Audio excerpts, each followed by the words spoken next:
Are you a leader who wants to inspire your team to do more than they ever thought possible? Do you ever wonder how some managers get their team to go the extra mile without having to ask? Hello, and welcome to Omni-Leadership. I'm your host, Kevin Adamson, and today we're talking about transformational leadership, a style that can potentially turn your good team into a great one. Here at Omni-Leadership, we believe the best leaders don't just follow one model. They're students of them all. It's like saying that any one religion has all the answers about God. No, I'm not comparing God to leadership, though I believe Jesus was the best example of leadership. I am simply pointing out that both are too vast for any one style, model, or denomination to have all the answers. That's why, in these supplemental episodes, we're exploring different styles you can add to your toolkit, starting with today's topic. In 1978, James Burns defined transformational leadership as mutually stimulating and elevating for both leaders and followers. In 1985, Bernard Bass popularized transformational leadership. Its core components are mutual elevation and change, focus on the collective good, and impact on followers. Let's take a look at these one at a time. First, leaders and followers raise one another to higher levels of morality and motivation. They do this by appealing to the higher ideals and moral values, such as liberty, justice, equality, and moral standards. For example, I currently lead a software engineering team working on a home mortgage application. I emphasize to my team that if our system fails, there's a real possibility that our customer may be unable to close their loan and receive their house keys. The result is that they may be houseless for a night. Each team member can imagine being houseless and how that would affect their family. We are all motivated to ensure our system performs out of a moral value that all deserve to have a home to go to. Next, leaders motivate their followers to rise above their own self-interest for the good of the team or the greater good. I like to think of this as the day before vacation mentality, provided you have good ethics and genuinely care about others.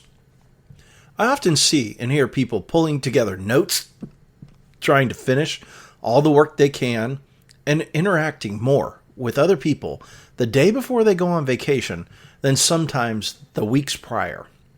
Imagine the leader that can motivate their followers to treat each day like the day before vacation. Maybe not the intense craziness of the work, but the mentality to leave each day knowing they did better today than yesterday, and that should they win the lottery, the rest of the team is well taken care of. This kind of motivation speaks to our last core characteristic, the leader's impact on their followers. Transformational leadership is defined by the leader's impact, which causes followers to trust, admire, and respect them. When the leader demonstrates their dedication to the job and their followers by putting their heart and soul into their work, then followers often find themselves wanting to do more than originally expected. Notice I did not say they stay late all the time or sacrifice work-life balance, though occasionally that does happen. I see employees do these things because of the effect of their leaders. I've seen it firsthand. A developer on my team, on a late night, was tracking down a tiny bug, requirements, and offering a helping hand to others. Not because they were asked to, but because they knew it could prevent someone from getting the keys to their new home. Think about a nurse who gets to know something about their patient and offers more than a comforting ear. This goes way beyond only medical care. They learn to do this because their leadership also demonstrates a genuine care for patients.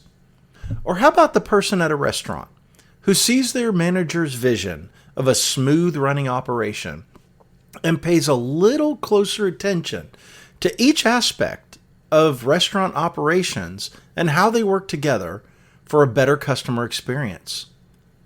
What about your team? Where can you, as a leader, use your character to tap into others' motivation? As you consider where to use your character, let's talk about transformational leadership's strengths and weaknesses. Some strengths include promoting change and innovation by encouraging employees to think outside the box. As a leader, I hate hearing, "Well, that's the way it's always been done," or "If it's not broke, don't fix it."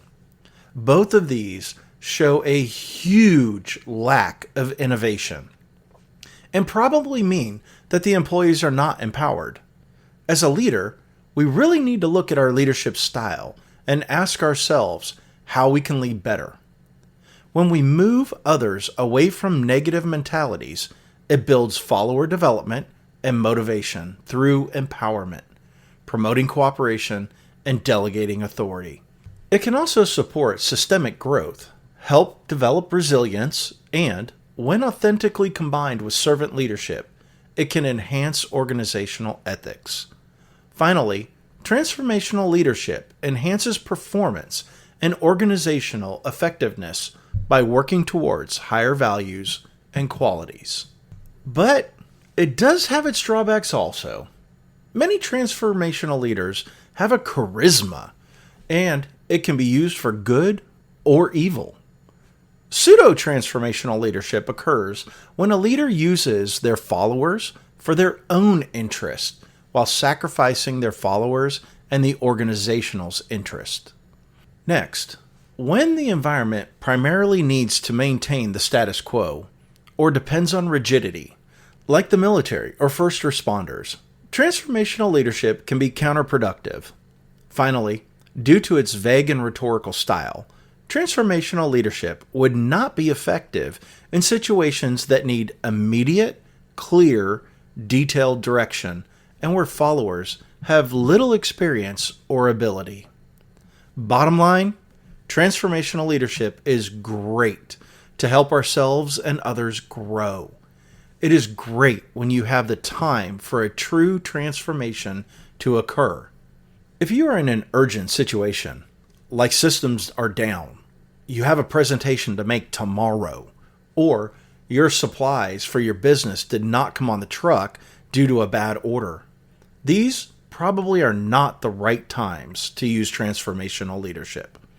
But if you can see your employee becoming a supervisor or manager, or they naturally lead, but they need a little more work to get there, that is your ideal time. If this supplemental episode has helped you think about leadership in a new or different way, I encourage you to explore further.